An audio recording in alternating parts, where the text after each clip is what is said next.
Okay, good afternoon. Good afternoon to all our viewers, wherever you're watching from. Um, this afternoon, we just want to say, it's a pleasure to be here with one of our Olympian, Mr. Kemar Mowatt. Kemar, welcome to the program. Together we rise, building our nation. It's definitely a pleasure to be on here, Ian. Definitely appreciate the invite. Looking forward to some good conversations. All right, so we're not gonna take any time before we get it started and kicking. So first I must say, you're a parishie, man that hails from Saint Elizabeth, name Saint Elizabeth. You know that much I know about you, but other than that, I don't know much about those early childhood days. So we just want you to take it right back to where you're from, early primary school, where you attended school, and basically where the love for sports actually develop. As you mentioned, I am from Nain, St. Elizabeth, right outside Alpart. That's basically where, I grew up most of my life. I went to Nain Primary and Junior High School.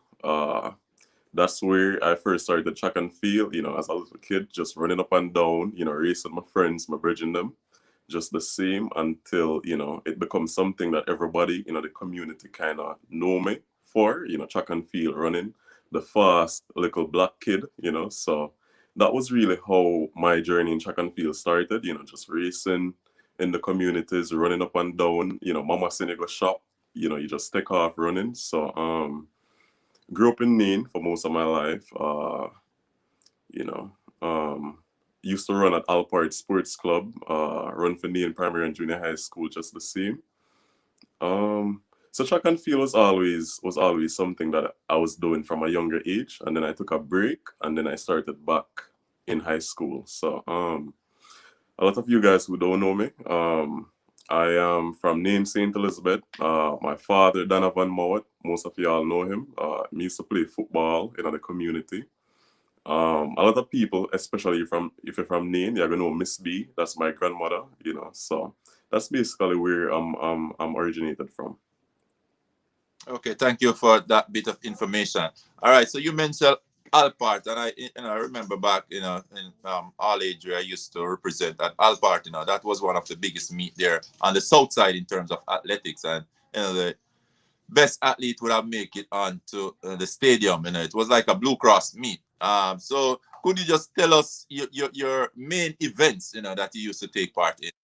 When I was younger, surprisingly, I used to do the 100 and the 200. I used to think I was really, really fast.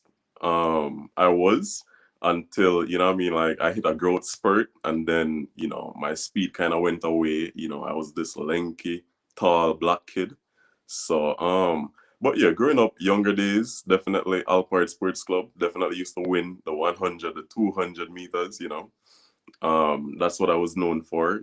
Anybody who used to go to Nain Primary and Junior High School at that point in time, them know me for track and field. That was what I was really, really known for. So, as a youth competing at, the Alpart Sport Club meet, that basically, that was my introduction into track and field. That was when, as a kid, you're just doing it for fun, no pressure, just running, winning, and, you take all the pride that comes with that.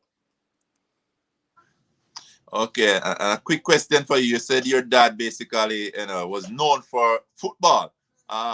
So at that time, were you caught between two sports like most of us? Your father wanting to walk in your father's footstep. Did you basically like soccer at any point? Honestly, usually, kids them follow in them father footsteps and all of that. For me personally, I was not good at soccer, at football. I was not good at football at all. So, for me, I had my own part, and that was track and field. There was no pressure, knowing that my dad used to play football or anything like that. So I had my own journey, and I think that was one of the things that was unique about me. Like there was no pressure. I was just walking in my own role, and I think that made my part a little bit easier.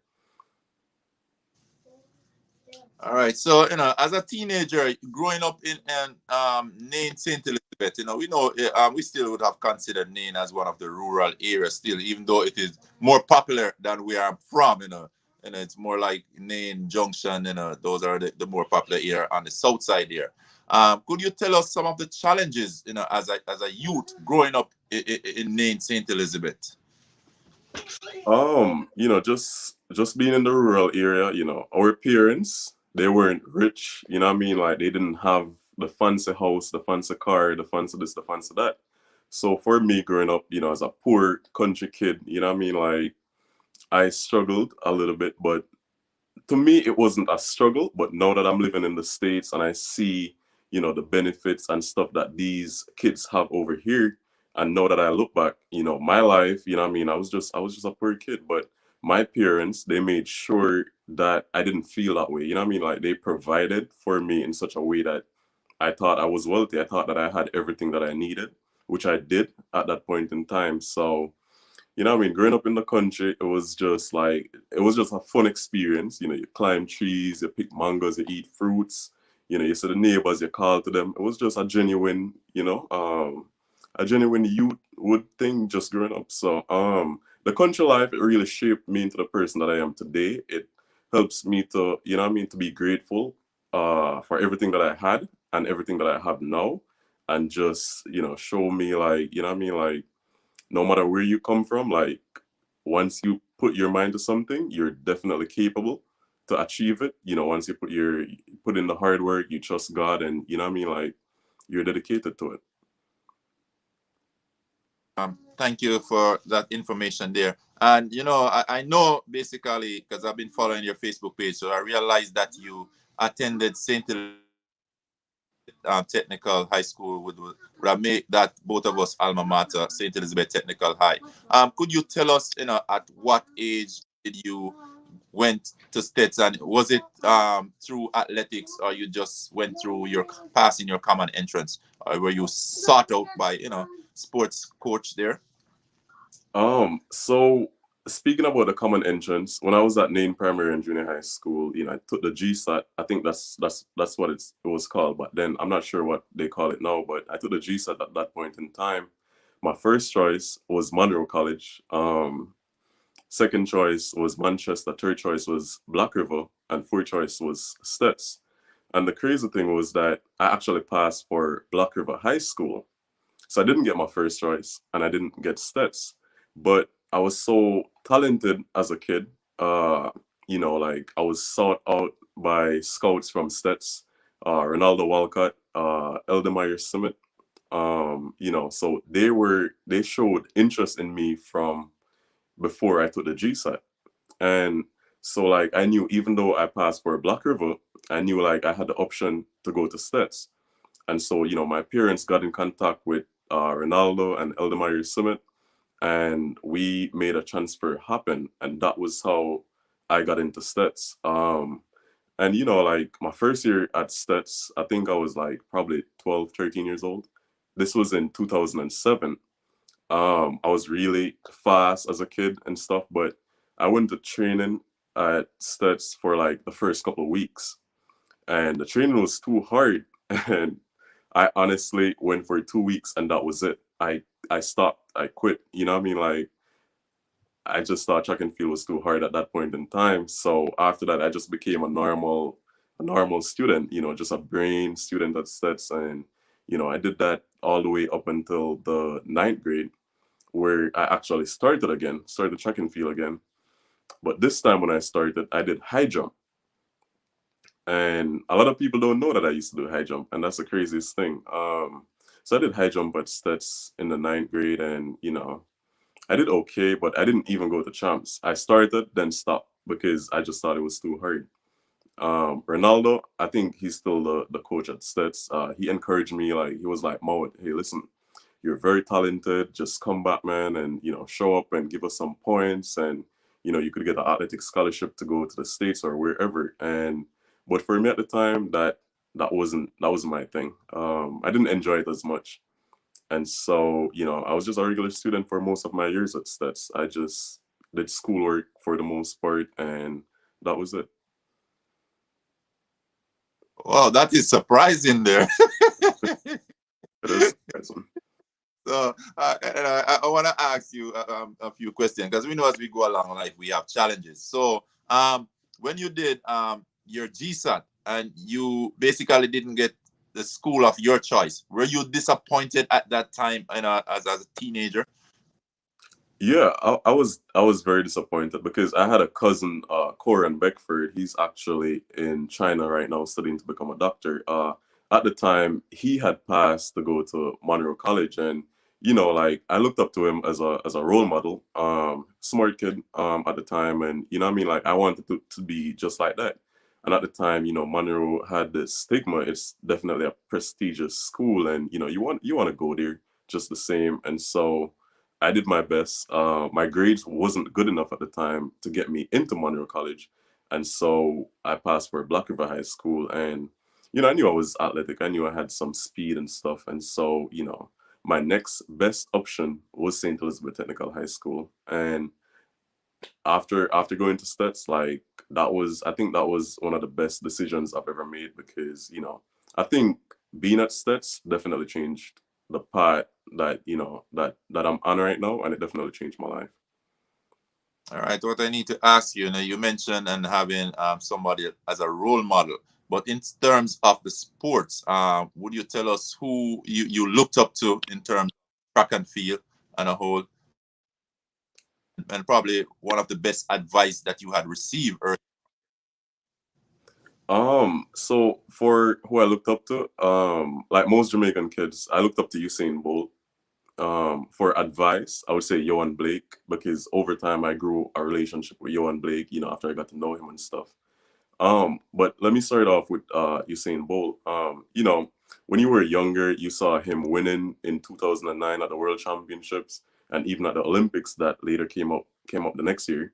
And so, I heard like people in my community knocking their pots and what I mean, doing stuff like that. So I was encouraged to start back track and field, and that's how I actually started back track and field. I think it was when I was like 18 or somewhere there. That's when I actually took it back up seriously. And that was all because of inspiration from Usain Bolt. Just by seeing him on TV, just by hearing my family members talk about him, just from hearing my dad, like everybody was excited when he won. Jamaica was going crazy. So my inspiration was really Usain Bolt. Just like him, I wanted to win and, what I mean, make my country and myself and my family proud just the same. As for advice, I think it was like probably 4 years ago. I was in Jamaica, Kingston, Jamaica, at the UA track, and I had seen Johan Blake, and it was mutual conversation. I hailed him, he hailed me back, and he was like, "Mowatt, I saw you run, and man, you just gotta stick to it. You gotta be dedicated to it." And he was the first person that told me that I should go professional. That was Johan Blake. And at first, when I was doing track and field, I never saw myself doing it past college because my initial goal was to get an education and after that, just put down track and field. But things just worked out that I became so good over time that I was able to, get a sponsored deal with Adidas. All right, Kemar. Before we get there, you and I have a story which for me it's kind of funny because you went into Saint Elizabeth Technical High School. You passed your GSAT, went there. So that tell me you're personally somebody who is quite educated because back in my days, went to Saint Elizabeth Technical High School. You basically could may not achieve one of the best grade, but based on your talent, you may have gotten a spot in there, but you're expected to do well within your first year, to see if you'll keep up, those grades. But you got in, by your grade, because Black River passed to go to Black River. I think it's a very good grade to get even into Black River. Black River, Monroe States, those, but I know Monroe is one of the elites. You basically have to be in the top part of the, the passes to get into Monroe. So, but the funny thing about it is that you got the stats, but at some point, and after finishing stats, you end up at Monroe, which normally it's a reverse. You have people leaving Monroe to come to St. Elizabeth Technical High School, once they're involved in track and field, because it's a more rigid program there at St. Elizabeth Technical High School.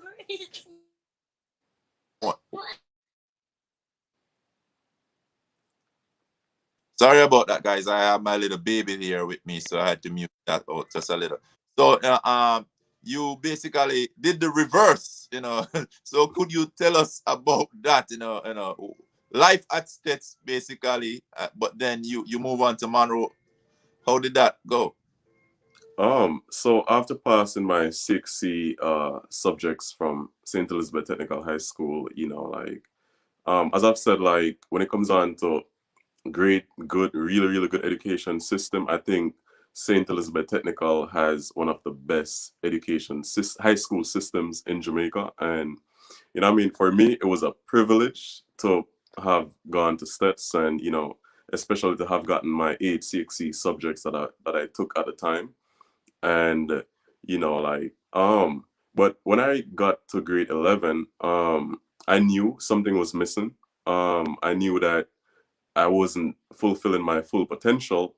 And in that, I mean, track and field wise, I knew I was always talented. I've tried cricket, I've tried basketball when I was at STETS. Actually, was a part of the STETS cricket team for some time. I was what they call a left arm Chinaman. That's a spinner that is opposite to the googly. So for me, I tried cricket, I tried basketball at sets, and in seventh grade I tried track and field, but for some reason it didn't seem to fit. So I just became, a normal student, just focused on education. And after I passed my CXC subjects, I decided that, it was time for a change. I'm going to try something new, but trying something the same at the same time. Meaning, I was going to try something new, but I was going to do track and field. But the place that I saw myself doing it was at Monroe, because I've always wanted to go to Monroe because, of the relationship that my cousin had built up there, and he had always spoken of Coach Harrison, and I was just wanting to be under that coaching system for a little bit. So that was really what made the switch to Monroe, because I wanted to try something new. I knew I was always talented as a track and field athlete, and I wanted to give it one more shot. And I knew this was a great way in order to get a scholarship, especially to come to the States, because my mom was living in New York. And so for me, like, I wanted to be closer to her, being that she was away for several years. And I made a switch to Monroe, got there, started the first year, joined the team. I actually got cut from the team my first year at Monroe. And being that this is lower six and upper six, you only have 2 years to basically prove yourself. The first year I got cut, um, which is a crazy story. But then I had went back to a practice session and I was like, "Hey, Coach Harrison, I realized that you only have one guy running the 400-meter hurdles. And so, what I mean? Like, I'm asking you for this opportunity, knowing that, even if I don't make the team, I still want to practice just in case, I develop some form of talent or I improve or something." And Coach Harrison was like, "Okay, Mowatt, I'm gonna allow you to train with us and see what happens." And so that was actually how I got on the Monroe track and field team. And so the first year I did okay. I went to champs. I didn't make the finals. I dropped out in the first round, and I was like, okay. But I could see some promise. I could see some potential. So the following year, I had went to New York for a vacation for like 3 weeks. And so I told my mom, like, "Hey, you need to get me in the gym." So she got a membership for Planet Fitness. And at the time, I just went to Planet Fitness every day because it was like 2 blocks down from where we lived in New York, that is. And so I went there every day and I had no idea what I was doing in the gym. I just went to the gym and I was lifting weights because at that time I was a meek and skinny kid, so I just went into the gym. I was lifting weights day and night. And then when I got back to Monroe, one of my friends, Donovan James, he's here in the US right now in the Air Force. He was like, "Mowat, man, like you got so much bigger. Like my hands got bigger, my body got bigger. I was more defined as a person." And so that year I went back and even Coach Harrison noticed the difference. I was way, way stronger, way, way faster. And so, he even made me team captain of the Monroe team, and that was my final year in sixth form. And so that year when I went to champs, I was able to make the finals. Uh, and crazy thing is, Jaheel Hyde won that year. Okeen Williams of Stets came second, and Marvin Williams of Stets came third, and I came fourth. And I think this was in 2014. But a lot of people will remember this because nobody remembers anybody who comes fourth. They only remember who wins or second or third most times. But the craziest thing was I was beaten by two Stets athletes, and I saw Ronaldo, who is a Stets coach at that point in time, and he was Mowatt. I can't believe that you left Stets and went to Monroe, and but he was excited for me at the time, being that he had seen the transformation from me being a high jumper that I was at Stets to now actually being a runner at Monroe. So I think that was pretty interesting, and so whenever I see Ronaldo to this day, I actually saw him in Tokyo, and he was like, "Mowatt, it's crazy that you're actually here." Like he's seen the journey, and it's been crazy. And one thing I hear about you there is determination and persistence. Yeah. You decided you had to do something, you had to get a scholarship, and you pivoted, and that is very important in life, that you're able to pivot. Because starting out, as you said, from Alpart, you're a sprinter. You go to St. Elizabeth Technical High School, you try and the high jump, you're trying cricket, basically doing most of the sports. But I really love the fact that you're so determined that even when you got cut at Monroe, you found a way to get back out there. In that, you looked, you saw there was a vacancy in that area of the hurdles, and just for you to even have gone to the coach to say, "Hey, coach, I think I could, give it a shot." That tells something and speak volume about the person you are. So I really want to know where you get that drive from. That determination. A lot of kids at that age would have probably just fold and call it a day. Yeah, that's a great question. Like for me personally, I've seen the way my mom works, family members around me, and like I feel like that's kind of brushed off on me, and like nothing was ever given. Like I was never given anything, and so from a young age, I knew that if I wanted anything at all, I was gonna have to work, and like um things weren't always easy, and so I knew like I had to work twice as hard as most people in order to achieve anything that I wanted. And I always knew that I had a gift, whether it be running or being athletic or, brain wise. I knew, like, you know what I mean? Like, I knew I had a gift. And if I worked on it enough, then it would be able to bring me places. And that's very, very evident today. And, I still feel like I have so much more to unlock. But I'm very determined. I work very hard. I'm very prayerful, very faithful. And like as I've said, like I've seen the work that my parents put in, and I've seen the struggles that they've had, and so I've seen that, and I don't want that for my kids when that time come. So I'm trying to do everything right now to put things in place. So eventually when I get married, eventually when I have kids, then I could be like, okay, I did most of the hard work. Now you guys could just pick up where I left off. And like for me, it's always going to be about hard work. It's always going to be about determination because over the years, that's all that I know, and it's been something that worked. So if it works, then it's not something that I'm going to change. Yes, man. Those are some very good qualities, to have, and to know that your parents, would basically be the trendsetter in you, and being the person you are. We're really happy, that you were brought up in a certain way, and you just mentioned a while ago about spirituality. And I can basically see that coming out even on your Facebook posting. You're always giving thanks. You're always grateful and showing gratitude.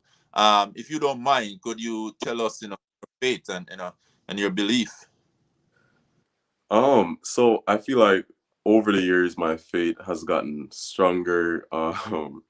Growing up, my grandmother, like, you know what I mean? Like, back in the day, like, our parents in Jamaica, they didn't necessarily have the educational system to really get them into college and stuff like that. But from a tender age, I realized that my grandmother, Kathleen Peart, she lives in Nain St. Elizabeth, just the same. She was a very proficient reader of the Bible, and so she would read the Bible daily. And so, like, at that point in time, I didn't necessarily, it didn't start rubbing off on me just yet. You know, I used to go to church and I used to do all of that good stuff, but I was just there. I didn't necessarily think anything of it. Your parents want you to go to church, so you go to church. You don't really think anything of it.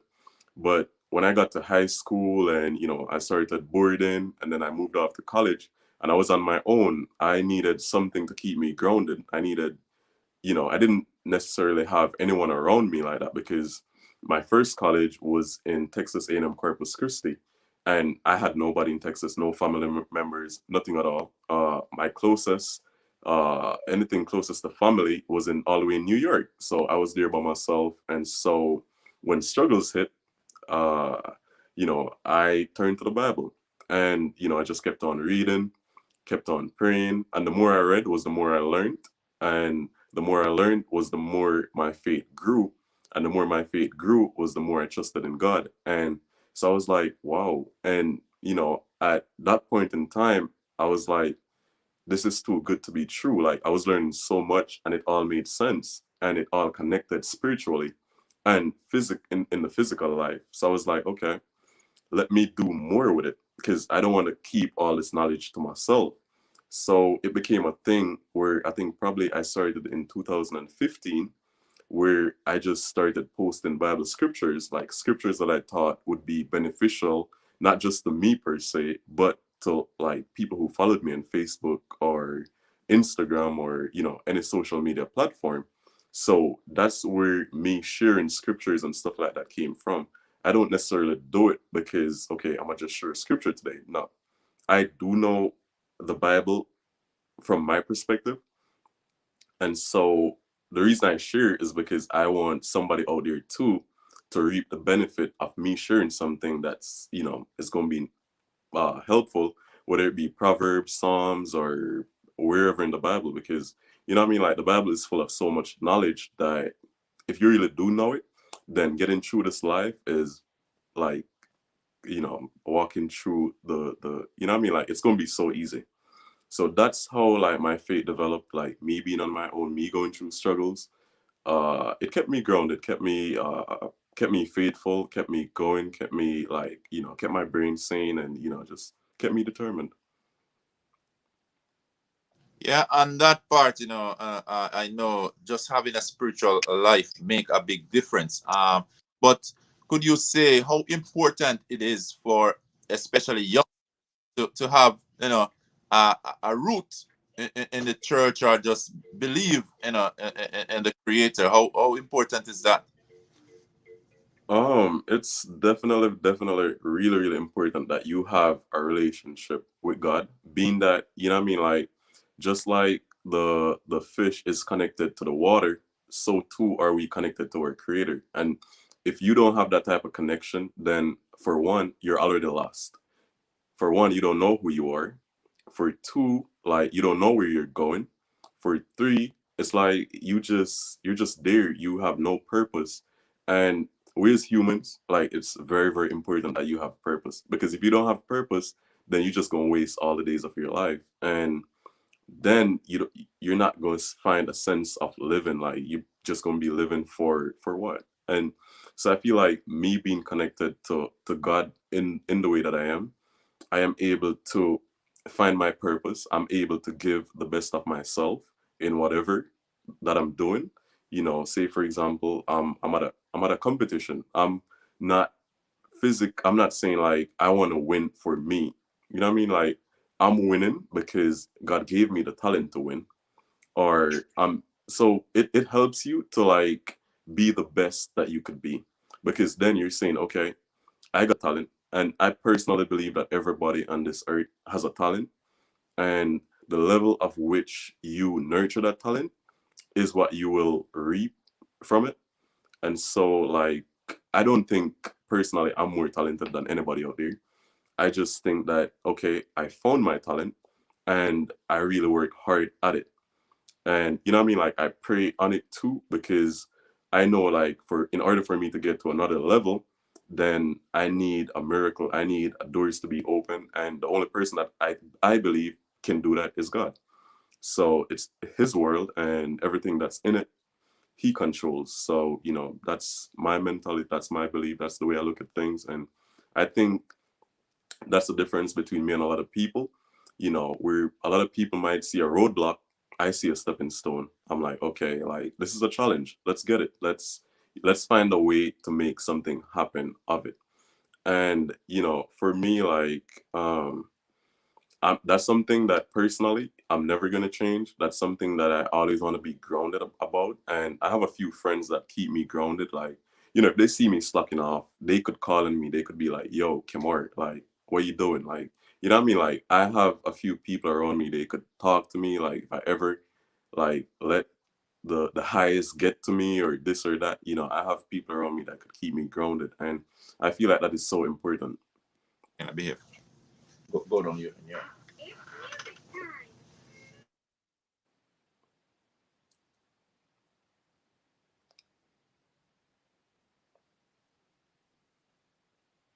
Yeah, sorry about that.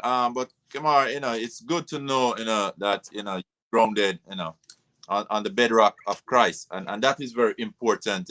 It makes a big difference in all our lives, as you say. There's always a shoulder there for us to lean on, and no matter what you're going through, you could always go to Him. And He definitely will have an answer for us. Sometimes we just gotta wait and believe and have faith, and with that, I really am proud of you, to see the journey and where you're coming from. So what I want to do is to touch a little bit on the academic side of it. So when you went to States, could you tell us what you had majored in before moving on to Monroe?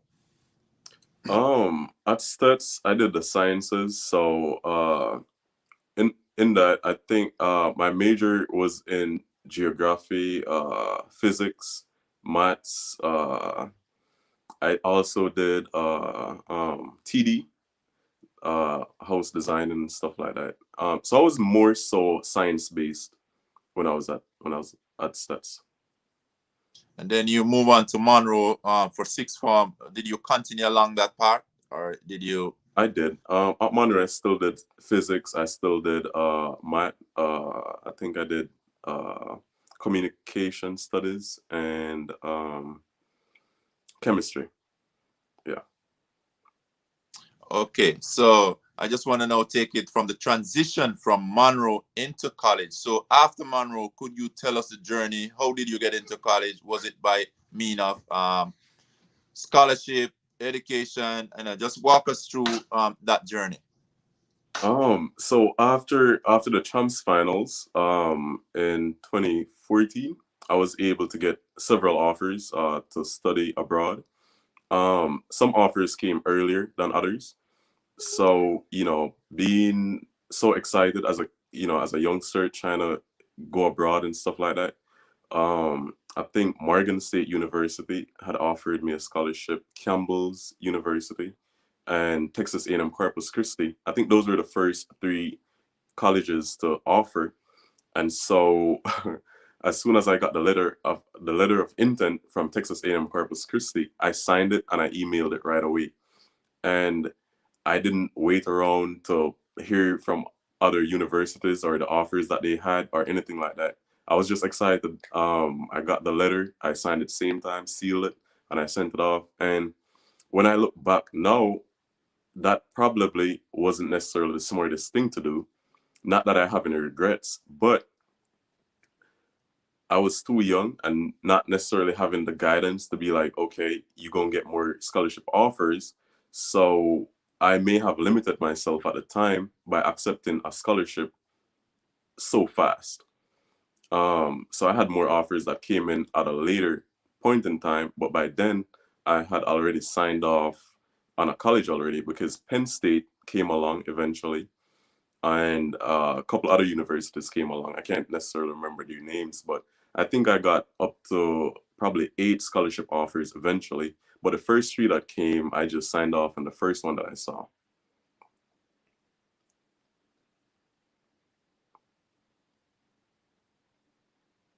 I don't want it. Okay, thanks, and I know how it is, as a youngster, just to see those letter of invitation coming over, you must have been so happy to say, hey, man, I'm going off, to the state, where you could further your athletic career, plus, to further your education. So, what I want to know from you, as I have heard from many of our athletes, in terms of the transition, how difficult was it to transition, coming from the rural part of St. Elizabeth, Nain, and then moving into a foreign country, into a new place. How difficult of a transition was that for you?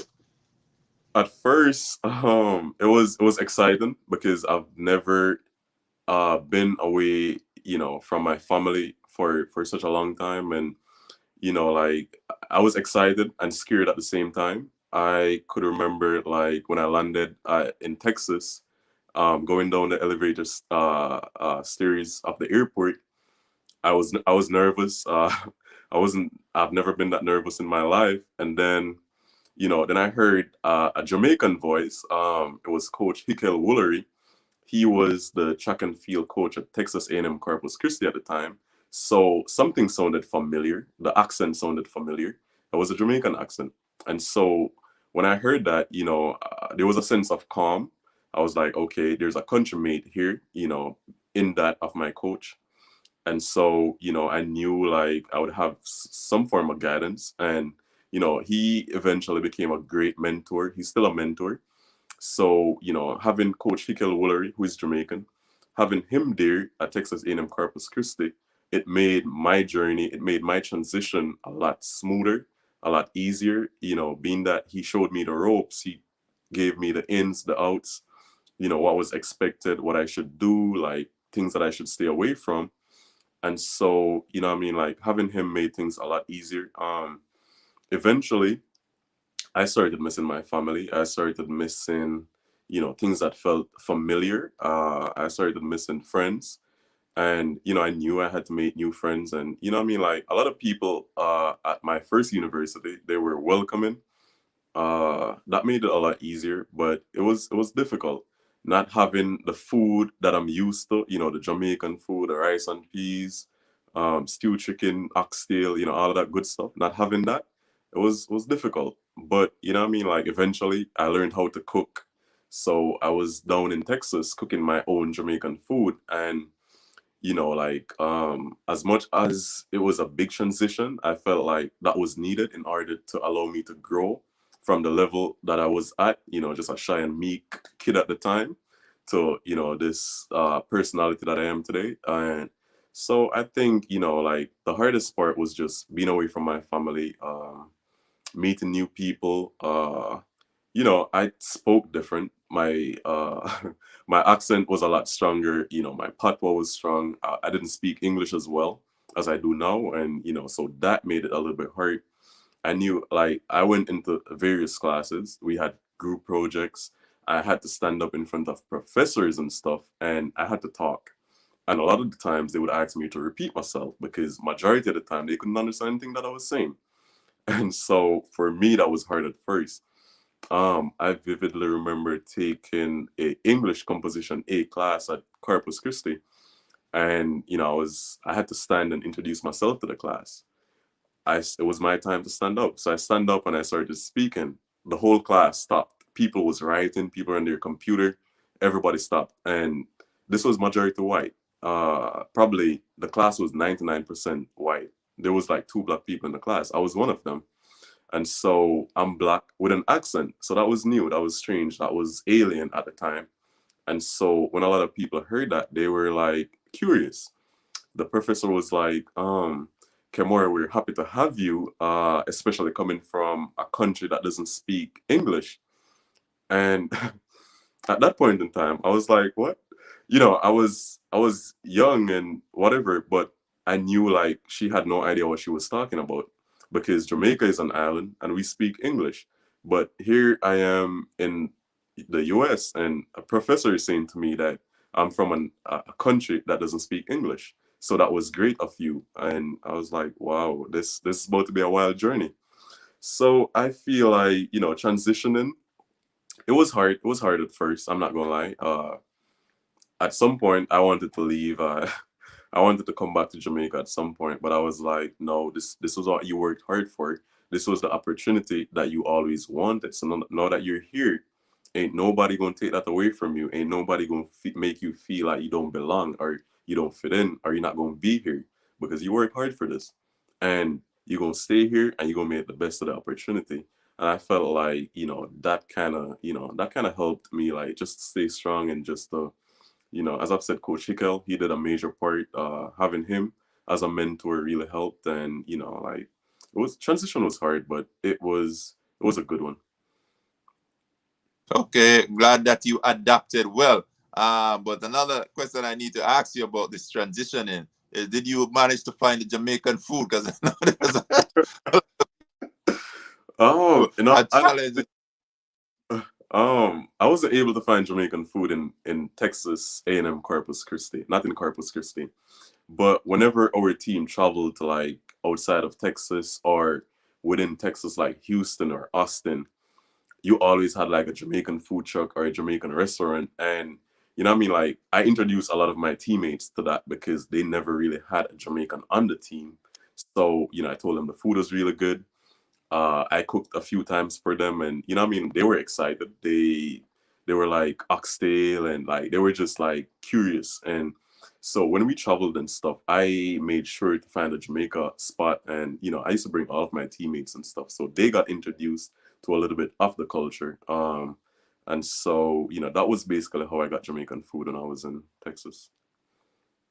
Okay, good. At least you you got some food when you're traveling out. So basically, your athletics career at this point, where were you in terms of your athletics career? I was new on the scene. I still didn't make a name for myself. Nobody knew about me. I was just, just a regular athlete in college, just doing it in order to get their scholarship paid for, their academics paid for. So at that point in time, I wasn't doing anything crazy, nothing exciting, nothing that would make the news, the papers, anything like that. But I always believed that I had the potential to be world class, As much as I was just doing it for the scholarship, I wanted to be more than that. I wanted to, because I have the philosophy that if I'm going to do something, then I'm going to do it to the best of my ability. No matter what it is, I'm just going to do it to the best of my ability.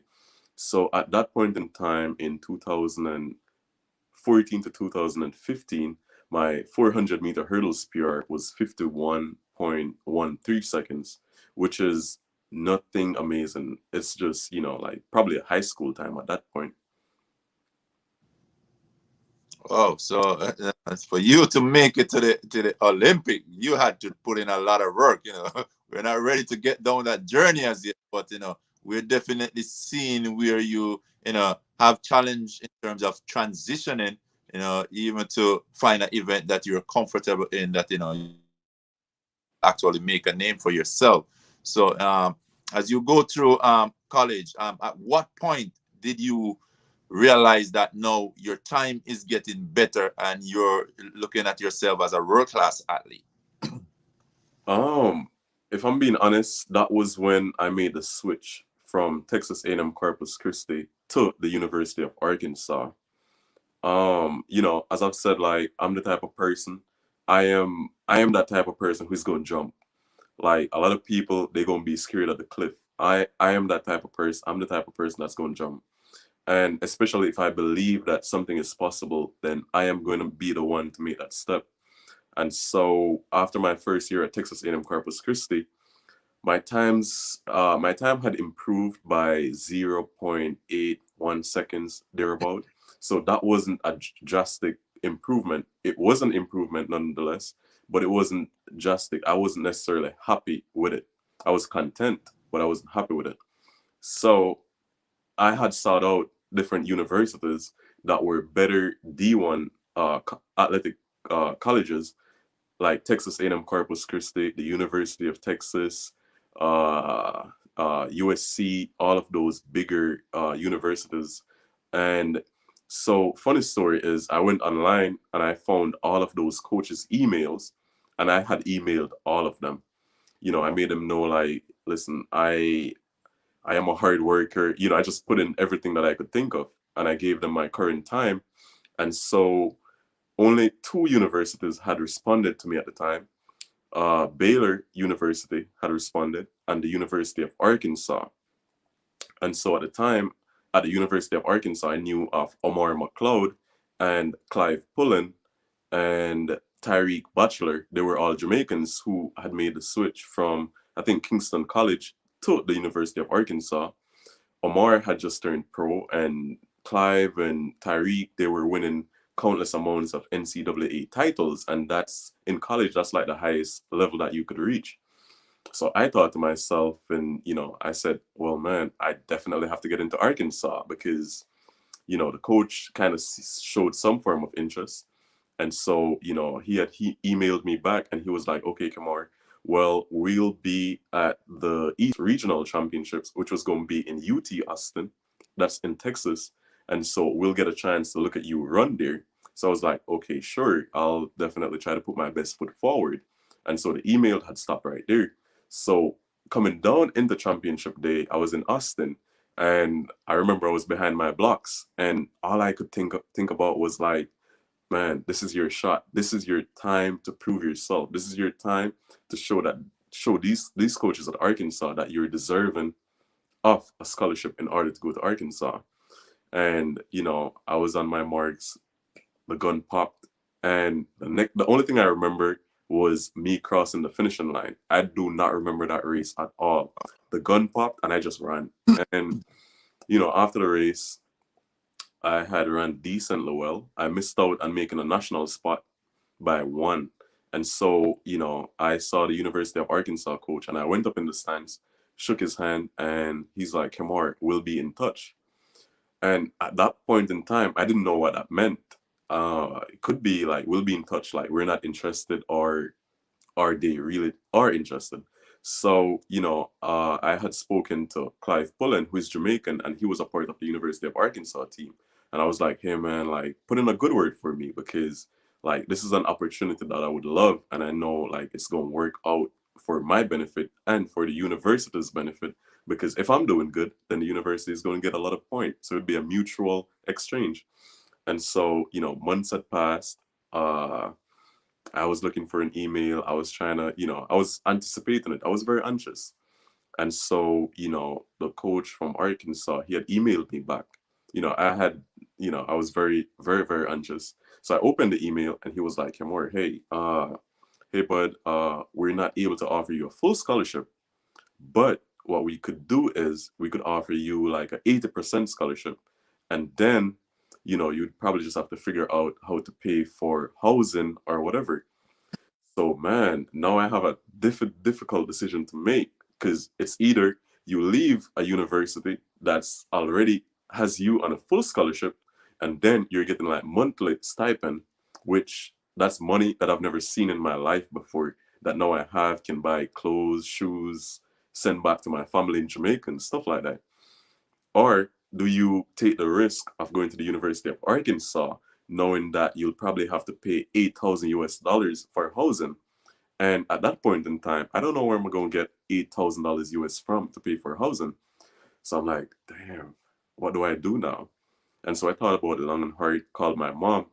I was like, Mommy, listen, like I'm getting this opportunity, and I really wanna make it work. I think I got a great shot at becoming better. And he was like, Kemar, how are you gonna pay for the housing? How are you gonna pay for a living? Saying, Mommy, in all honesty, I really don't know, but this is a shot that I am going to take. And my mom knows me. She knows once I make my mind up, that's it. So she was like, all right, Kemar, like we'll figure it out. I'll find a way, I'll help you pay for it, and then I could see what your father could do. And so that was how that opportunity presented itself, and I signed the papers to transfer to Arkansas, and I never looked back. So when I went to Arkansas, that was when I saw drastic improvement because they're a bigger program. They have great coaches. I was introduced to Coach Douglas Case, very, very great guy. Coach Travis Gefford and Coach Bucknam, the head coach. And they welcomed me, and I felt a part of something bigger. I felt a part of a family. And so having that type of atmosphere, I was, it was second nature for me to do well. Having that support, I just knew I had to do well. And, I felt like I had something to prove because I went there and I know what I went there for. And I made a big sacrifice because now I left somewhere where I didn't have to pay a dime. And now I have to pay $8,000 that I'll have to get out of my pocket. And so I put in, a couple of years of hard work. I didn't start improving right away. The first year was decent. I improved just a little bit. But then my second year, I just, I don't know what happened. It was a huge transformation. I dropped 2 seconds in the hurdles. So I went from 50.86 seconds to 48.49 seconds. And that was when I actually made my first World Championships team and represented Jamaica. Wow, wow, wow. Um, so you speak of a few challenges in that transition, and the one that I want to single out is the 80% scholarship, because and I've heard many athletes who went overseas and they pick up this 80% um, scholarship, but basically somewhere in the middle of the program they are unable to come up with the next 20%, where you're saying is roughly about $8,000. We have heard of situation where athletes end up just basically like on the street, because they're no longer capable of sustaining themselves and coming up with that money. So could you tell us a little in terms of how difficult it is, and if you could advise somebody in terms of picking up a 80% scholarship versus a full scholarship? Because sometimes it's based on the school that you really want to attend, and with you definitely wanted to attend Arkansas. So could you just speak a little on that note for us? So for new and upcoming athletes, like, like especially if you're coming right out of Jamaica, we understand the struggles in Jamaica. Like our parents, they probably don't work as much because there's a gap in the currency exchange rate between the US and Jamaica. So even if your parent do have a good job in Jamaica, it doesn't necessarily mean that they're capable of affording, housing or the 20% scholarship that you will need in order to fulfill your academics. So my advice would be that, you speak to these universities, you speak to these coaches, and you find out firsthand everything that you're getting in a scholarship, and me personally, I would be like, like it has to be a mutual understanding where these coaches understand that we don't have it. We don't have the benefits of or the luxury of that monetary funds that a lot of people who live here in the States have. So we're not able to come up with as much as, like people here, they're able to take out loans for their kids and stuff like that. In Jamaica, we're not necessarily able to do that because to get a loan, you need to show a bunch of stuff that your parents are working and are able to pay it back. And majority of the case, it's not like that. So my advice to them would be like, so you have to sort of try to get full scholarships. If you plan on coming here, try to get full scholarships. That's that is going to ease the burden from you and from your parents, and that is going to make life much easier because when you do have a full scholarship, you do get an extra bonus to put in your pocket to do whatever you want to do. And like for me per se, my situation was different. I had an 80% scholarship when I went to Arkansas, but I was able to work myself up to get a full scholarship eventually. Not everybody has the same luck, and not because I was able to pull it off means that you're able to pull it off. So my advice would be like, try to get a full scholarship, try to make it as easy on yourself as possible and as easy on your parents as possible. So talk to these coaches, talk to these universities, and make sure that they understand your situation. Make sure they understand, like you don't have the luxury of certain things. And once y'all have that mutual understanding, then things should be smooth from there on. Okay, thanks. And I know they would be happy for that a bit of advice there, in terms of going in terms of negotiating and picking up a scholarship. 'Cause as you say, I'm living here in the state, and I know it's not easy to just come up with a certain amount of money, especially if you're not fully grounded. And as you say, getting a loan for the people who are here overseas, it's no problem. But coming out of Jamaica, with your parents probably back home and so forth, it's going to be a difficult task for you. So it is very important, as you say, in terms of negotiating and know exactly what you're tying yourself to and getting into. So good advice there. So speaking to you thus far, Kemar, all I can hear is the inner strength and the determination, that will to get ahead in life, and get to your goal, which is a very good thing. So I really just want to ask you if you could personally speak on your strength, as an athlete and as a person, because definitely you seem to be a strong person in what. Um, as for the strength, being an athlete, it's just about like writing down goals and trying to achieve them. For me, when I started out, it was just about getting a scholarship.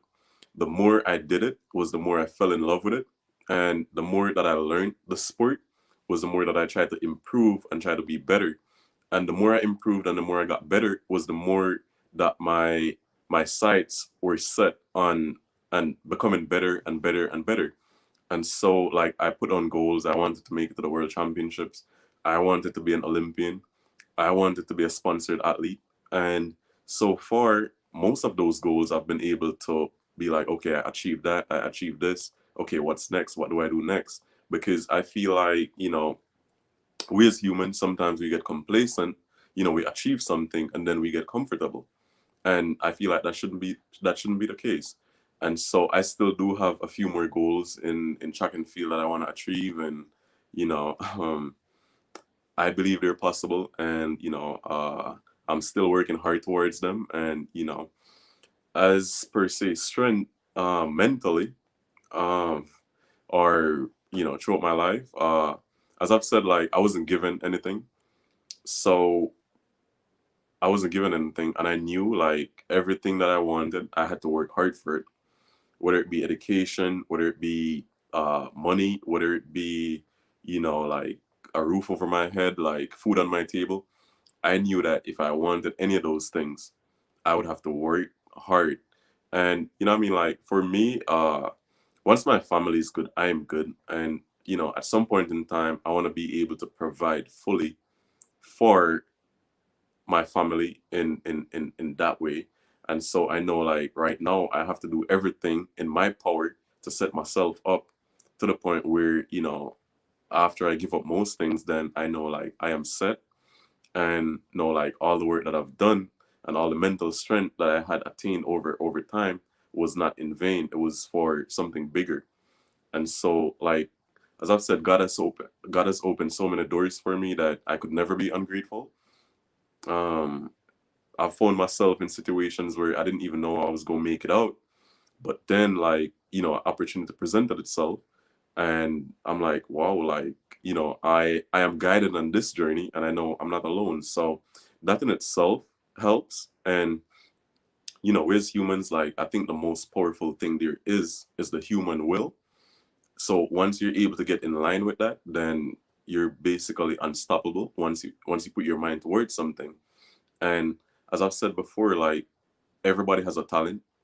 You just have to find it and become a slave to it. Once you find that talent, you have to become a slave to it. And once you become a slave to it, that talent is going to bring you before great people, before kings, queens, whoever. So, like, and that was one thing that changed my whole perspective. Like, if I didn't know that, then I wouldn't be this person that I am today. I wouldn't reach where I am today if I didn't know that I had to become a slave to my talent. Okay, thank you. And with that said, and you talking where you have dropped those 2 seconds down to the 48 plus. Um, what that meant for you in terms of when you make your first world championship team, wearing the Jamaican colors. Could you tell us what that did for you as a person, as an athlete overall? That was huge. That memory lives freshly in my mind. I remember like my mom was in the stands. When I dipped at the line and realized I had made a team, it's unexplainable. Like there's not enough words for me to explain that feeling. Like it's just a moment that has to be felt. Especially knowing that over the years I've put in so much hard work, a lot that people don't see. Um, People see you win, they see you do stuff, and they think, oh my God, he's so blessed, he's so gifted. When in actuality, it's all comes down to dedication, hard work, the grit. The day in, the day out, the days that you don't feel like doing something, but you still got to get up and do it in order to achieve what you're trying to achieve. So I remember in 2016 when I had tried out for my first Olympic team, and I went down to Kingston, Jamaica, and I fell out in the heats. I ran my life out, and I ran 53 seconds, and I didn't make the team. I didn't even make the finals. And so I was very disappointed that year. And I promised myself, like, you're going to go back and you're going to grind every single day because you're capable, you're more than capable of making that team. So the next year that I came, I was more confident, and, like, I was faithful. I was hopeful that, this is my year. This is going to happen. And so, when I made that team, it was everything. Especially knowing that my community, named St. Elizabeth, my family, my parents, who's invested so much in me, will actually see something blossom, and all that hard work paying off. It was huge, and knowing that I would be wearing the Jamaican colors, that would be my first senior team, my first Jamaican team, and it took me several years to get there. So for me, that was huge, and to this day, that's one of my most uh, memored moments. All right. Well, just want to say, hard work, bring basically success. Look at it, definitely you will see the results, and you definitely, listening to you as you speak, I definitely see the determination, the determination, for success, and just reach your goal in the first world championship. That is a great achievement for any athlete. But then you still had your mind set on making the Olympics, which, we are so proud of you. 2020 Tokyo, you were right there, make it in. And I know that have not been an easy journey. So, just to speed things up, we just want to congratulate you again. But we want you to just take us through the journey, it took you to get there, because I know, you had to dig deep, and from your, even from your posting, we can see that you were met with challenges along the way where you probably think you would not be able to do all that you have to get there.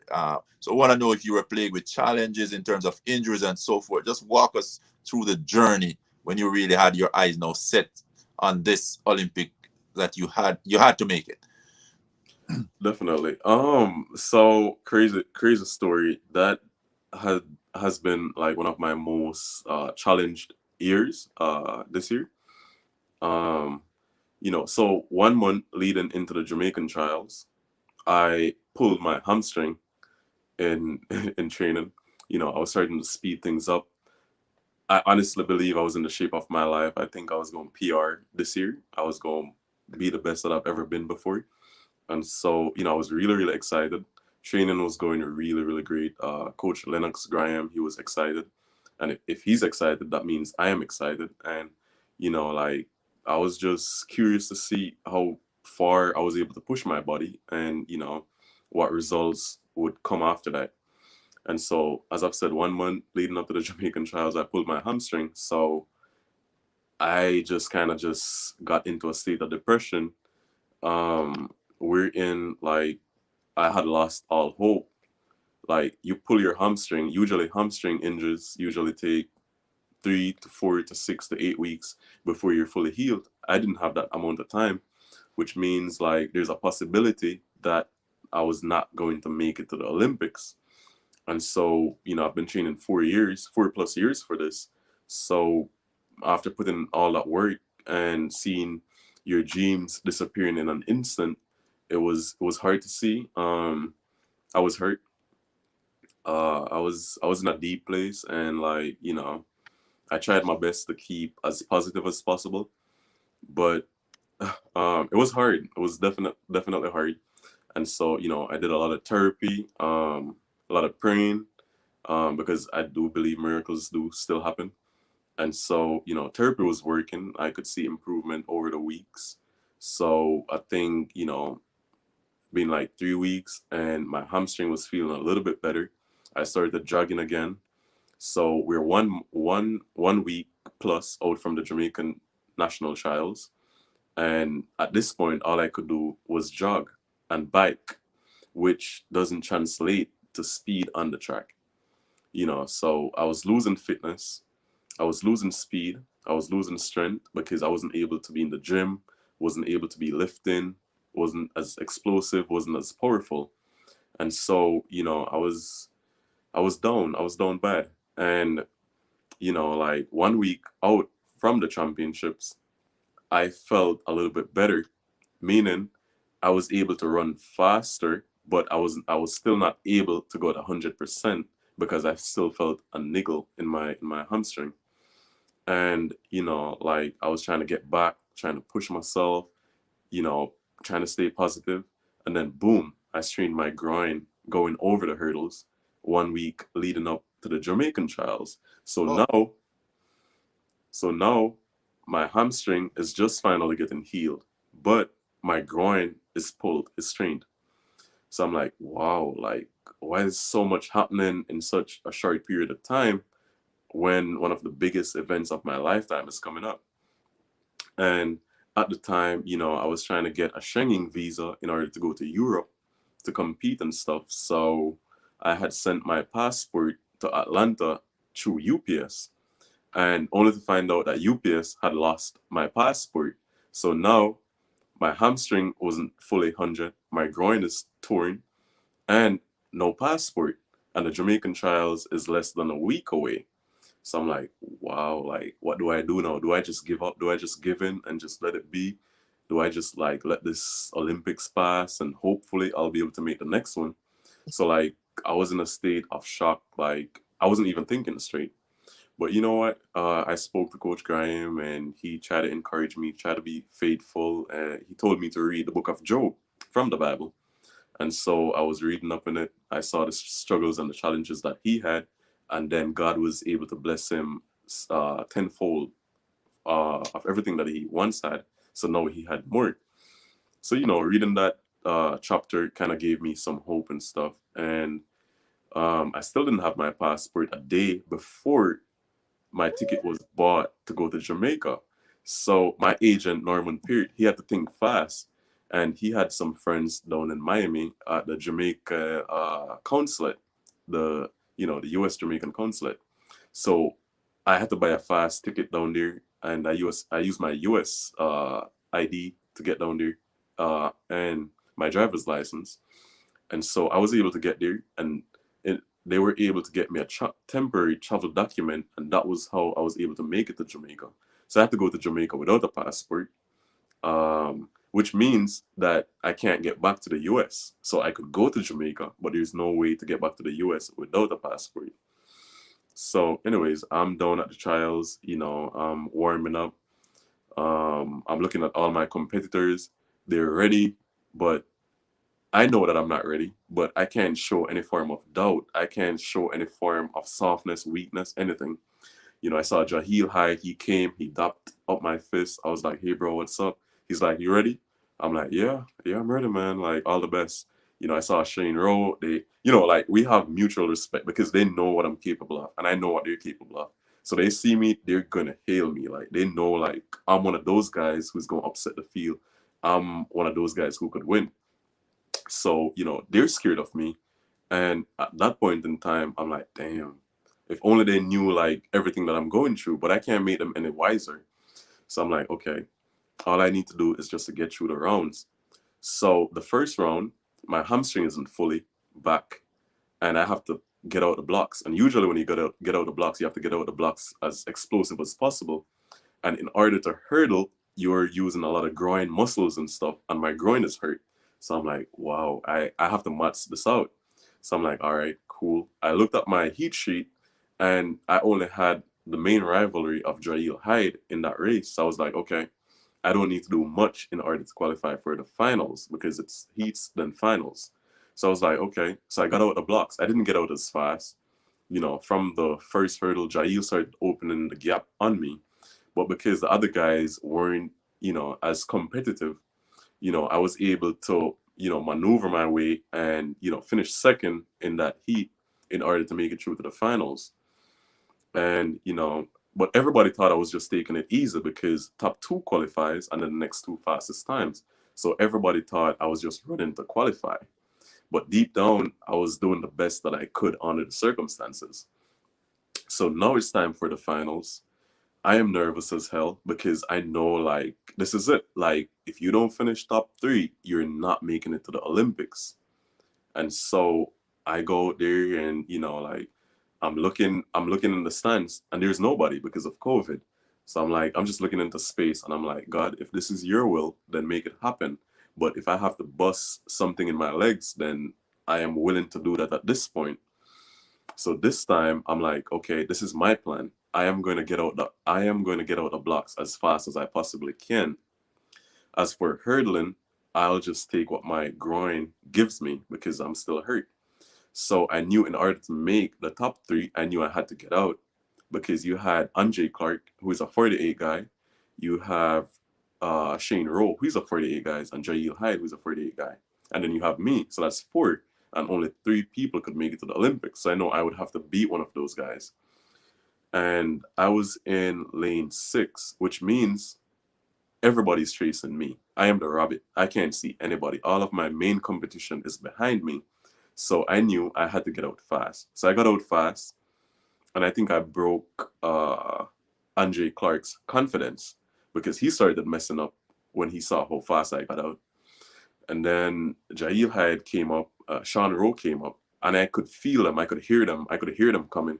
And I'm like, all right, Kemar, like, just keep going. You got this. Just keep going. Like, all you need to do right now is finish because I couldn't hear Andre Clark.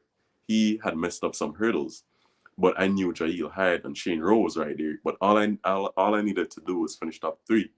And then when I had seen when we had reached the straightaway, I realized I was in second position. So I was like, okay, it's only Jahil that's leading me right now.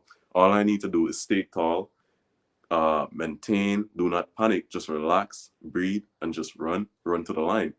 And then, when I saw that I was going to finish top three, I eased up at the line and Shane Rowe passed me and I finished third. And for me, that was all I needed to do, So leading up to that championship, it was definitely, definitely hard, definitely some trials that I had to overcome. And, that was a test of faith. And I think that was one of my greatest tests so far. And I feel like with each year comes different tests. And I feel like I've grown so much strength that I'm not, you know what I mean? Like I'm not intimidated by challenges anymore. I just have faith and I believe that, anything is possible once you believe in yourself, believe that God is for you and, everything is going to work out for your best interest. So that was the kind of mindset that I had in order to help me to overcome everything that I was going through at that point in time. So listening to you here, that's a lot that you've been through, and really and truly, I think your spiritual being is what held you together. With all the disappointment, your passport, hamstring, your grind, those are a lot of odds against you. So I could just imagine how nervous you were, when you get to Jamaica without even a passport, not knowing your way back to the USA. Just walk us through just that nervousness. How nervous were you, and did you think it affect your performance any at all? Um, I was nervous, that's for sure. I honestly didn't know what was going to happen. This was the first time since 2017 I've been to Jamaica for major championships and had no idea if I was going to make the team or not. And especially knowing this was the biggest thing, like this is what you do. This is the biggest event in track and field. This is going to be for the Olympics. And that night, when I had arrived in Kingston, Jamaica, my sister, who lives in Nain St. Elizabeth, Sonia Collins, she had come visited me with my grandmother, Beatrice Jummins, and they were like, Kemar, make sure you're running up, make sure you run, make sure you come first. And in my head, I'm like, damn, it's a pity they don't know like all the struggles that I've been facing, everything that I've been going through. And you know what I mean? Like usually when you go through that much, usually your performances are not necessarily as good as they usually are, especially after you've been, you know, going through an injury or you're currently injured. So, you know, I felt like there was some pressure.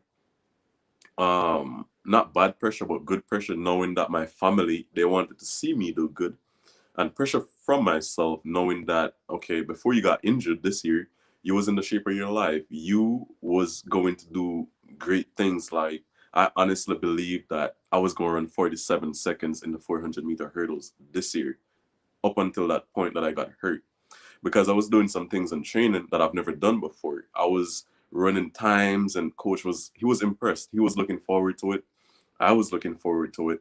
And then boom, like my whole world got crushed when the injuries started. So being in Jamaica, I was nervous because I didn't know what was going to happen. I felt like this was the first time the results from my competition was out of my control. Like I don't know how my body was going to respond. I don't know how my mind is going to endure everything that was happening. I've never been this pressured before. So I was I was just there. I told myself like whatever happens, you know, just be proud of it. Just know that you gave it your best, you did your best, and you know, every disappointment is for a reason. So I basically walked myself through a disappointing ending before everything happened. So I was like, if at the end of the day you're disappointed, at least you walked your mind through this point already. And if at the end of the day that things go unexpectedly good, then you're just gonna be happy. You're just gonna be happy that you made a team. And so, you know, it was a hard time. I'm not gonna lie to you. It was definitely a hard time. All right, Kemar. So now this race is over. Just tell us after you start processing this that, man, I finally did it. I made the team to the Olympics. You know, this is like a dream come true, a big accomplishment. You know, just tell us just after, you know, you really lay back. I don't know after this race how drained you were or anything, but when you really process what happened and knowing that, guess what? You're on the team heading off to Tokyo 2020. Yeah, and if I'm being totally honest with you, this was the best feeling I've ever felt after a race. I did not win, but deep down I felt like I had won. And when I said like I felt like I had won, meaning this was the first time I've been tested so much and I felt like I came out victorious. This third place finish felt better than any first place finish I've ever had before. And I feel like a part of that was because of everything that I had to endure leading up to this championship. I was happy. I looked up in the stands. People were cheering for the winner. And I thought they were cheering for me. That's how happy I was. Like I felt like I had won. Like nobody couldn't tell me that I didn't win that race.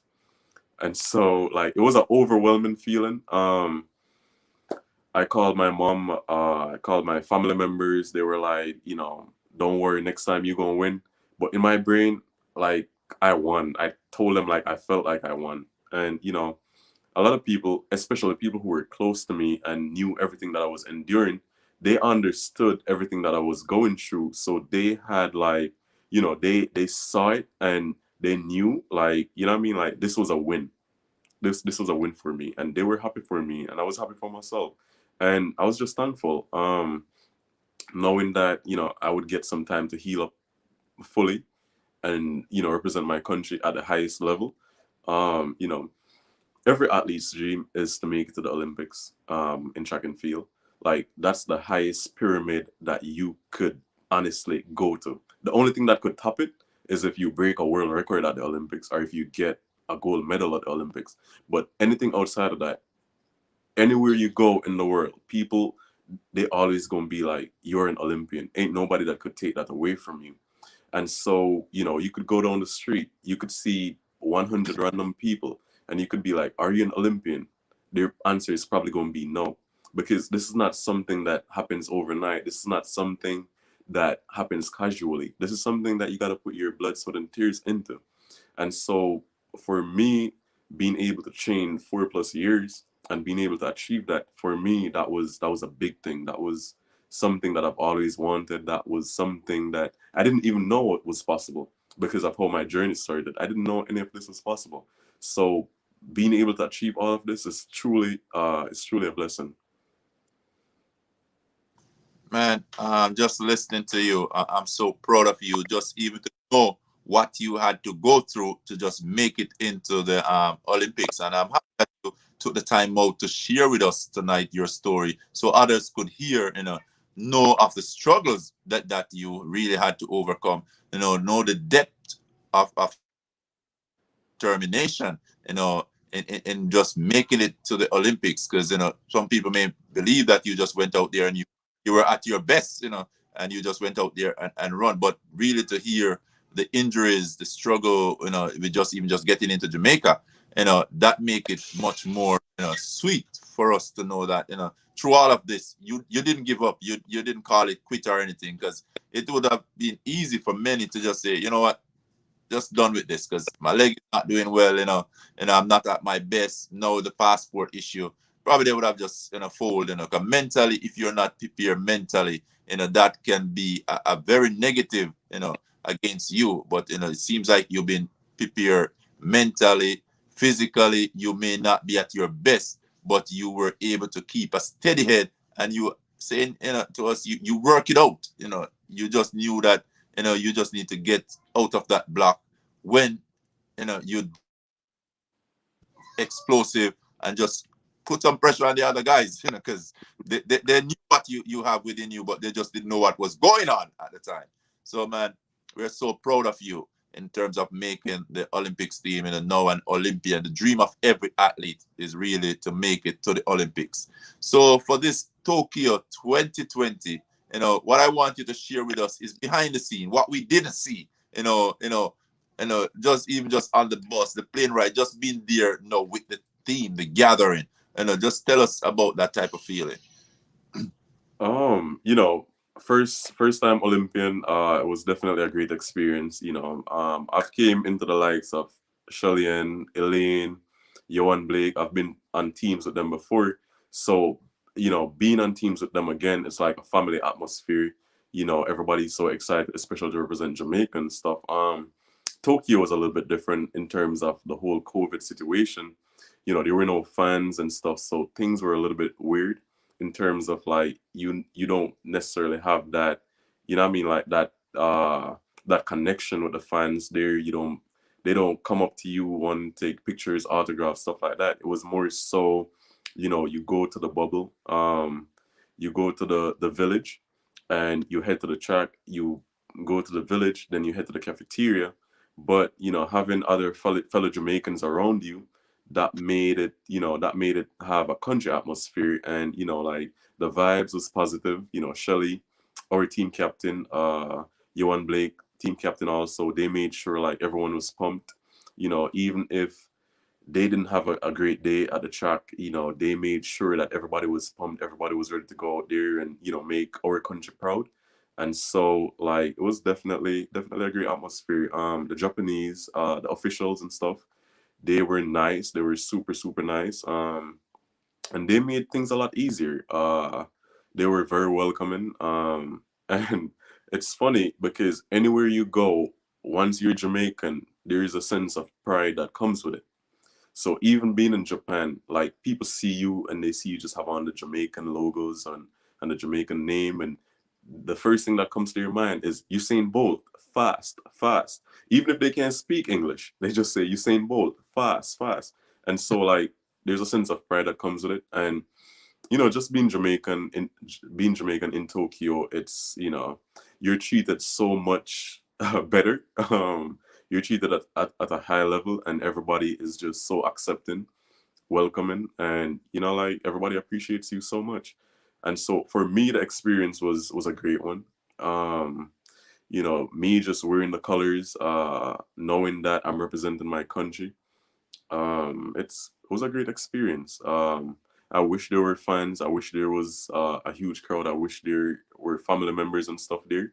But I knew what I was there for, and that was to represent my country at the highest level.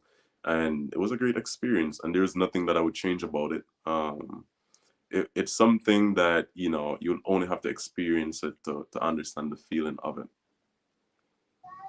So Kemar, yeah, this is your first Olympics, performance actually running in the Olympics. We know you make it into the semifinals round. Could you just tell us how you feel about your performance at the Olympics, and how was the injury at that time? Were you still haunted by these injuries? Making it to the semifinals for me, that was good. The goal is always trying for me. The goal is always to make it into the finals, and then as soon as I get to the finals, I just give it everything that I have. Unfortunately, in this situation, in this instance, that wasn't the case. I had made it through the heats into the semifinals, and like after everything I'd been through, for me that was good enough. I was content with it.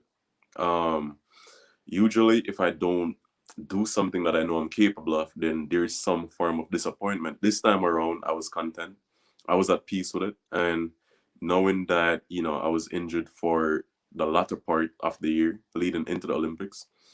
Um, so for me, like making it to the semifinals, that was good enough. Uh, I know what I'm capable of, and I know I'm capable of making it to the finals, making it to the podium, but unfortunately that wasn't the case. In Tokyo, I was feeling just minimal discomfort. I think my hamstring was fully healed by then. My groin area was still a little bit, but other from that, I felt like I was at a decent place, just not as sharp as I would love to be. Okay, thank you. But man, we just want to say we're really proud of you and all of our Olympians, who have made it into the 2020 Olympics. We know it was a challenging year when COVID and the whole restriction, weren't able to draw the energy from the crowd, your supporters and so forth. So we knew that there was a lot of challenges this year, things was just not the same, going into this Olympics, and just the fans. We know that a lot of the athletes, they draw from the fans. Just look in the crowd and you just want to see one person there, and guess what? I gotta do this. I got this. So we knew, without the crowd, it probably would not be in the same Olympics as if you had the entire arena filled, with people cheering. So that's just a little drawback in terms of this Olympics. For us, the viewers here, it was still just fun to see you guys out there in our Jamaican color and representing at the highest level. We couldn't have been more you guys. Really appreciate the hard work that you guys have put in to just get there, because we know it takes a lot of work, hard work and determination. And we know we have seen many talented athletes, and I say talented won't get you there. It takes a lot more than that. And with you, we can see that you have transitioned, to be a great athlete overall. It's you never give up. You say you started out as a sprinter, went high jump, and overall hurdle. That's some great achievement there. Really proud of you and what you have done so far. And as you know gone to this level, the highest level, Kemar, what would have been one of the greatest lessons that you have learned, over this journey as an athlete? I feel like one of the biggest lessons I've learned is that never give up on yourself, and never think that you're not good enough or that you're incapable of doing something, and always believe that anything that's in your mind is in your mind for a reason, and you have to manifest it. You know, over the years I've learned that if you one of the best ways to achieve something is that you have to write it down. A lot of people, they're like, okay, I'll just store it in my brain. This is what I want to do. But over the years, I found out that when you write things down, it makes a huge difference. And as soon as you achieve it, tick it off and write new goals, and never stop trying to improve. Always try to improve, never be content with where you are. Um, as I've said, like, believe in yourself with everything you have. Because if you don't believe in yourself, then ain't nobody gonna believe in you. And like, and if you feel like, you need to do something in order to improve, then do it. If you feel like you have to start a new journey, then do it. Like, if we don't do something, then we'll never know what could have happened. And never be that person, that what if person, that what if I did this, what if I did that. No, just design a plan and go with it. It's going to be new territory. It's going to be unknown. And, the thing is, like, we don't know what's going to happen tomorrow. It doesn't mean that tomorrow is not going to come. Tomorrow is going to come either way. We just have to deal with it. So if you set your sight on something, do it. And don't let nobody talk you out of anything, especially if it's in your heart. It's in your heart for a reason. So, over the years, I've just learned that, you know, anything is possible. You have to believe it in order to achieve it, and try to stay connected. Try to stay connected with people. Um, like, one thing, you need people who do know. You need people who's going to lead you into the things that you want to do. Say, for example, you need mentors. That's what I'm trying to say. You need mentors. You need people who have been there, who have done that. And, even with mentors, you still have to be careful, because sometimes some people, they'll try to speak their limits on you. So you have to be smart enough to take the advice, but don't succumb to the advice. So, it's a case wherein I've just learned that, just don't stop going, just keep on going, and believe in myself, and, keep positive in everything that I do, no matter what's happening around me. Everything could be falling. But one thing, just keep positive and keep believing, and keep acknowledging God, because, if you acknowledge God, I feel like He's definitely going to acknowledge you back. He's going to bring you to heights that you've never dreamt of, things that He'll allow you to do, things that you've never been able to do before. And, so I feel like God has been the major key in my journey, because, as I've said before, I don't feel like I'm the most talented person out there, but I've done things that people who are more talented than me have never done. So what's the common factor? Like, what sets me apart from everybody else? Why is it that I am capable of doing this, but somebody who is more talented than me is not able to do that? And so the only common thing that I see right there is, the faith that I have in God and the favor that I have with God. So over the years, that's, from the top of my head, that's some of the things that I've learned. Okay, thank you. And what would you say is the next challenge or the next goal for Kemar? Um, um, that's a great question. I usually don't necessarily speak things out loud, but for me, in terms of track and field, it's definitely to break that 48 barrier. Hopefully, I don't know how much longer I have in the game. I'm hoping probably 3 to 4 more years.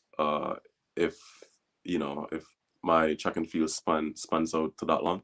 But outside of track and field, I do have my degree. I do enjoy doing other stuff. So I'll probably venture out into other stuff. As I've said, like, I'll only speak on track and field. Other stuff I'll keep locked in. But as for track and field, breaking the 48 barrier, I think once I do that in the sport, I'll be content, and I think I would have achieved everything that I want to achieve. Getting a medal, Olympic or World Championship medal, would definitely be something awesome. That would definitely be something that I look forward to. I've came close to getting a World Championship medals. In 2017, I came fourth, just one spot outside of making it to the podium. Um, so for me, it's just the biggest thing is breaking the 48-second barrier. Once I do that, then I'd feel content and I'd feel happy with myself.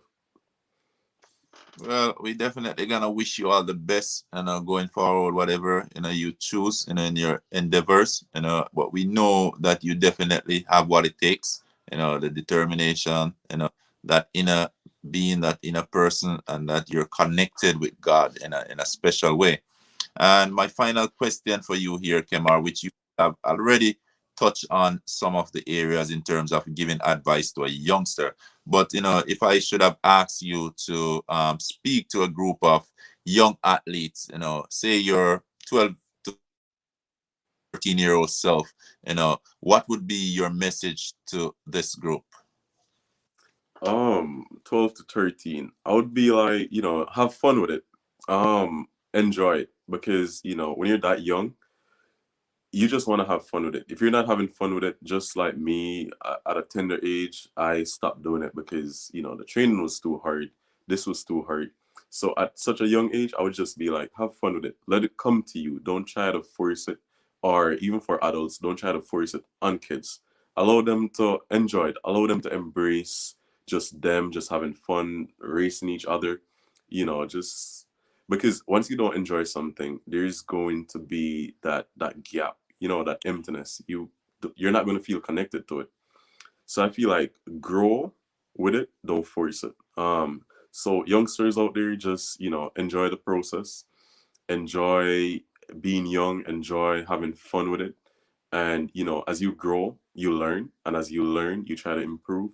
So as you grow, you learn the sport more, and then you could start fitting in technical stuff into it and try to improve and try to become a world class athlete. But at that age, I would just encourage everyone to just have fun with it. Just try to love it because everything starts off with love, and if you don't love something, then you're not going to give it your all. Thank you, Kemar, for that bit of advice, and thank you for actually accepting, the offer to just come on here and together we rise, building our nation, to share your journey with us. And just listening to you, it's been a journey, in a journey to really get where you are today, just being an Olympian. And we just want to say at the same time that we're very proud of you. We're proud of the fact that through it all, through the injury, through everything, the challenges, you never give up. Really, you may have just take a break, but never give in. And today you can say that you're an Olympian that have represented us well, you know. And we definitely love to see you go on and get those medals, because we know it's not out of your reach. As you said, you're just basically one spot away from stepping on the podium. So I know, with the determination that you have, you will be walking up on that podium very soon. Just continue doing what you have been doing. And again, we just want to say thanks here, man. Thanks for sharing your Sunday afternoon with us. We're very thankful and pleased for you just coming on here and just sharing that journey with us. Yeah, and I definitely appreciate you having me. It's definitely been a pleasure. Just being able to share my story. Hopefully, somebody out there, they could learn something, be impacted positively, and know that it doesn't matter where you come from, where you start. That once you believe in yourself, that anything is possible. For me, like if I'm able to help at least one person out there, spark that, that drivenness, that inspiration in them, then for me that would be a great thing because I I've always wanted to help in whatever way that I can, youngsters, up and upcoming athletes, and just whoever, because it doesn't necessarily have to be track and field, because somebody who is probably in another field, or just a random person, they probably could find inspiration from my story in order to use it in order to get to their story. So for me, it's been a pleasure, and definitely appreciate you for having me again. Thank you. And we just want to thank our audience for tuning in up with us. And we ask, if you have anyone that you think that need this, you just share it to them, because it's been a journey, and I really enjoy this afternoon sitting and having this talk with Kemar Mowatt, or Olympian. So thank you again, man. It was a pleasure. Definitely. Anytime.